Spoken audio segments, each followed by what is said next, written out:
प्रमुख उठाए। भैया मैं क्या कहूं, किसके बारे में कहूं? मैं तो सिर्फ इतना कहना चाहूंगा, ये मुल्क, यहां पर हमारे हजरत साहब बैठे हैं।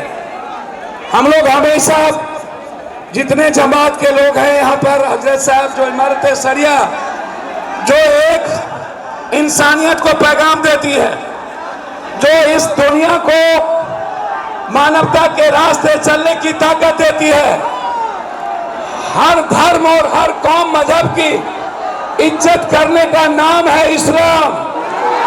शांति का पैगाम है इस्लाम, मोहब्बत का पैगाम है इस्लाम, कुर्बानी का नाम है इस्लाम, इंसानियत को जिंदा करने का नाम है इस्लाम।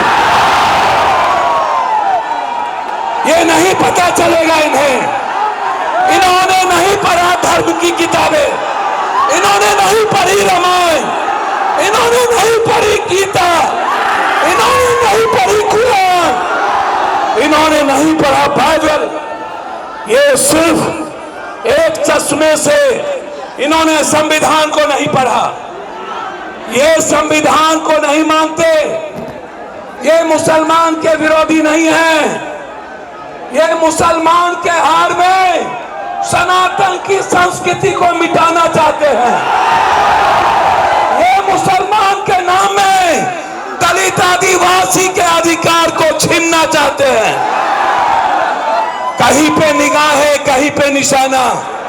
ये मुसलमान का कुछ नहीं बिगाड़ सकते, जिसका इतिहास हजरत हुसैन का हो। उन्हें नहीं पता कुर्बानी का इतिहास बहुत बड़ी ताकत है। याद रखना, वो लोग जो लोग नहीं जानते, ये हिंदू राष्ट्र की बात नहीं है। पूरी दुनिया सिर्फ संविधान को मानते हैं। भैया थोड़ा सा शांत, ये जमात कुछ नहीं है यहां आगे, इससे 3 गुंडा पूरे पटना फटा हुआ है।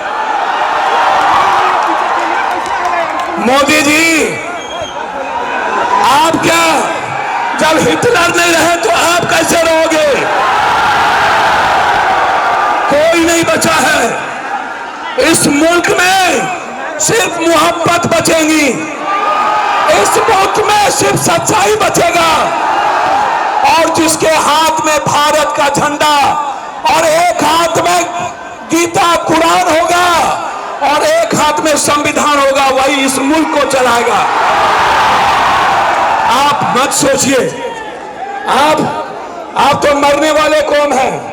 मोदी को नहीं पता, जो मोहम्मद साहब को मानते हैं, इस्लाम को, वो दुनिया में किसी से नहीं डरते। जो रियल में गीता की बात करता है, इन्हें शांति का पैगाम नहीं पता। अरे मोदी जी, ताकत उस हाथ में है। जब प्रियंका गांधी ने फिलिस्तीन के सवाल पर झोला लगा करके हिंदुस्तान के उस पार्लियामेंट जाता है और कहता है सेव इंसानियत, सेव ह्यूमनिज्म, सेव ह्यूमैनिटी, उसमें ताकत है। आवाज देते हैं वो लोग, जो लोग डरते हैं विचारों का नाम लेने से, जो लोग डर जाते हैं सियासत के कुर्सी के कारण, वो मुसलमान से और इस्लाम से मोहब्बत नहीं कर सकता। भैया आप बिल्कुल मत घबराइए। 243 सांसद वक्फ बिल के सपोर्ट में वोट दिया है। जिस मुल्क में 243 सांसद वक्फ के साथ खड़ा हो, उस वक्फ बिल को कोई इस धरती पर जितनी ताकत लगा लेना हो लो लगा लो, जब तक सुप्रीम कोर्ट और लोकसभा है, मेरे वक्फ को कोई छू भी नहीं सकता। वक्फ की जमीन किसी मुसलमानों की नहीं है, वक्फ की जमीन इस्लाम के नाम से अल्लाह की जमीन है। वक्फ की जमीन, अरे मोदी जी, मुसलमान जमीन नहीं छीनते। यदि सबसे बड़ा जमीन छीनने वाला कोई सौदागर है वो बीजेपी है, कोई और नहीं है। इसको समझिए। इसीलिए मैं तो सिर्फ आपसे मोहब्बत करता हूं। मैं आपको पता है इस मुल्क में मैं बिल्कुल क्लियर हूं।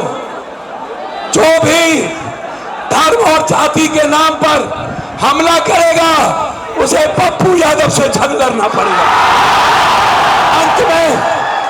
अंत में मैं एक बात कहना चाहता हूं। एनआरसी से नहीं जीते, सीए से नहीं जीते, ये तलाक से नहीं जीते, ये कब्रिस्तान शमशान ईद बकरीद से नहीं जीते, ये जिन्ना और पाकिस्तान से नहीं जीते। अब ये चुनाव आयोग के द्वारा 4 करोड़ 70 लाख वोटों के गरीबों के वोट को छीनकर ये बिहार में चुनाव लड़ना चाहते हैं। आप जोर से बोलिए, क्या वोटर को छीनने देंगे? चुनाव आयोग के खिलाफ जंग लड़ेंगे ना।